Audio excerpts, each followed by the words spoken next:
অধিকার পার্টির চেয়ারম্যান, উনি এখন আপনাদের সামনে মানুষের গণভুত্থান কর্মসূচি বিষয়ে কথা বলছেন। বলুন, শুরু করুন।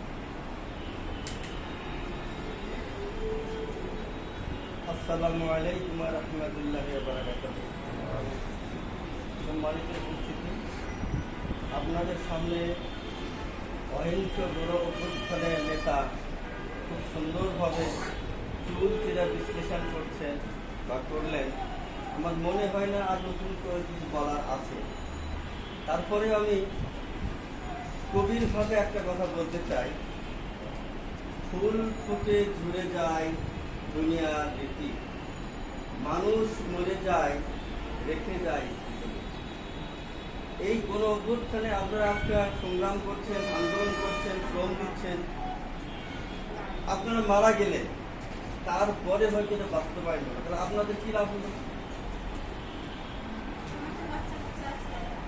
ভাষা আন্দোলনের জন্য যারা আন্দোলন করছে, যারা শহীদ হয়ে গেছে, তারা তো কিছু পাই, তারা চলে গেছে, স্বার্থ পাইছে, আমরা লাভ পাইছি, আমরা তাদের কি লাভ হয়েছে?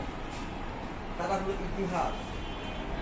আজকে আপনারা এই ছোট্ট রুমে যেভাবে বসে আছেন, যে ত্যাগ তিতিক্ষা করে দূর দূরান্ত থেকে এসে এখানে সংযোগ হয়েছে, যদি আমরা সফল কখনো হই, আপনারাই হবেন এক নাম্বার ইতিহাস।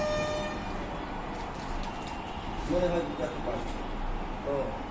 অর্থ লাভ বড় লাভ নয়, সম্মান লাভ, ইতিহাস লাভ, এটা সবচেয়ে বড় লাভ।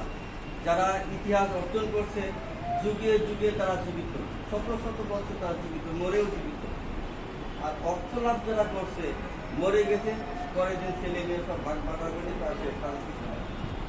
তো আপনারা যে বাংলাদেশের ইতিহাস গড়ার জন্য এখানে একত্রিত হয়েছেন, এজন্য আমি নিজেকে খুবই গর্বিত মনে করছি। আমি নিজেকে মনে করি যে আপনাদের চাইতে আমি এত ছোট, এটা আপনাদেরকে না দেখলে আমি বুঝতে পারতাম না। আপনারা আমার চাইতে অনেক ঊর্ধ্বে আছেন, তাই আমি আপনাদেরকে আরও একবার সালাম জানাচ্ছি। আসসালামু আলাইকুম ওয়া রাহমাতুল্লাহি ওয়া বারাকাতুহু। এই বলে আমি আমার বক্তব্য এখানে শেষ করছি। আল্লাহ হাফেজ।